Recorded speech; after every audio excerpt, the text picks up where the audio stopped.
Speaking of career now, let me leave that part before you punch me, because you're looking at me like I'm looking at you like and your ring is quite big. If you punch me, this look is basically saying I'm going to see you in the car park later. Okay, let's go a bit. You talked about career now. I want to call a few names as well, and I want you to tell me what you think about them. These are people who, not necessarily competition, but people in the same industry as you. Bemi or Latere Olagbegi. What do you think of her? Bemi is... Oh, I can't really say, because she's gonna, when I see her at work now, she's gonna be all smug and everything. But Bemi is somebody that I think she's done very, very well. And even though when you listen to us on radio, we are, you know, sort of back and forth at each other and everything, she's somebody that I admire a lot. And she's somebody that when I started, because obviously she's been in the industry longer than I have, when I started, I did sort of say, okay, I like the fact that Bimi does this, I like the fact that Bimi does that. So I was inspired by a few things that, you know, sort of she did. You're very good friends. Yeah, and she's very opinionated.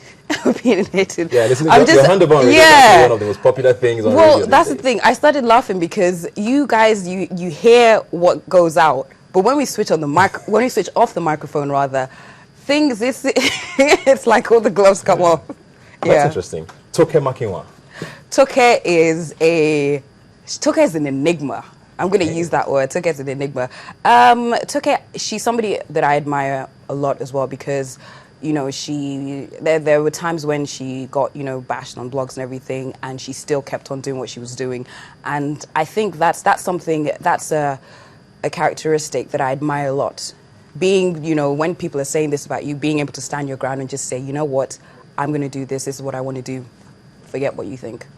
Dolakbo Oni?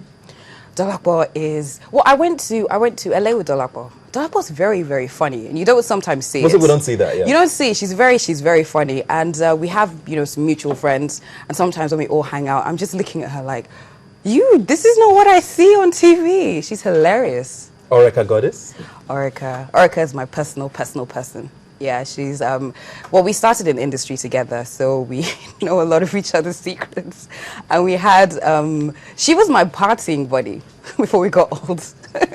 I'm joking. So we have lots of memories. I think in 10, 15, 20 years time, when I look back at, you know, my career, whatever I'm doing at that point, I'll always remember the first sort of year or two working with Oreka at the Beat and just having a fantastic time. We both had no idea what we were doing, but we just did it 110%. Eku Edewo, finally. Eku is... I also spent some time with Eku. I went to South Africa with her for the Channel Awards. Eku's also... She's not what you expect. Because I think some people might see her and they might think, you know, maybe she's a little bit stuck up or she's this way, she's that way. Eku's one of the funniest people I know, and she's so open. She's so open, and she can meet you and then, you know, talk to you, and she can meet somebody that's maybe from a different background and she can still, you know, relate to them. And she is hilarious on the dance floor. Which of these people are threats to you, do you think? I don't consider... Don't give me the politically correct answer, come on. No. The thing about it is, I feel that with this industry, there's the one thing that kind of pushes this industry and makes it, you know, grow continuously is the fact that there's so many different options. And I think that's a good thing. I think that, you know, some people might like my show, they might not like this person's show, some people might like that person's show and might not like my show. And I think being able to give people, you know, choice is something that's, you know, fantastic. So I wouldn't say I consider any of them threats, but I think that they're so good at what they do that it makes me sit up as well. Because I think one of the worst things is having no, you know, competition at all, then you don't reach your potential. So I think it's good to have all these ladies that are really, really doing very well. So when I'm thinking, you know, when I'm about to get on stage, rather than thinking, oh, let me just go, I'm like, man, how would Dolakbo do it? How would Eku do it? Let me step up my game. So I think it's good. Do you think your body is an advantage for you over all these people? Well, back to what I said, people like different things. People might look at me and say, oh, I don't like her, that's just too much hip for me.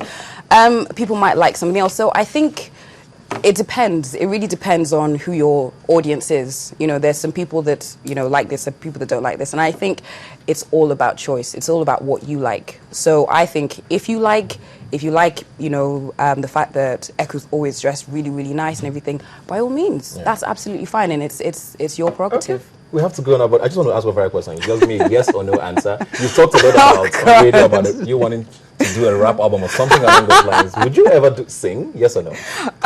Well, I'll tell you a little secret. I can't really sing. I can't really sing. Wait, can you rap? But no, well, would you try to? I would give it a go just for fun. Not seriously. So I'd give it a go just for fun. Toolz album in the future. Yes, yes. Thank you very much, yes. Toolz, for joining me. Thank you. On Rubbing Minds.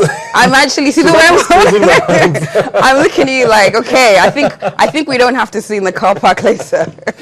And I can't wait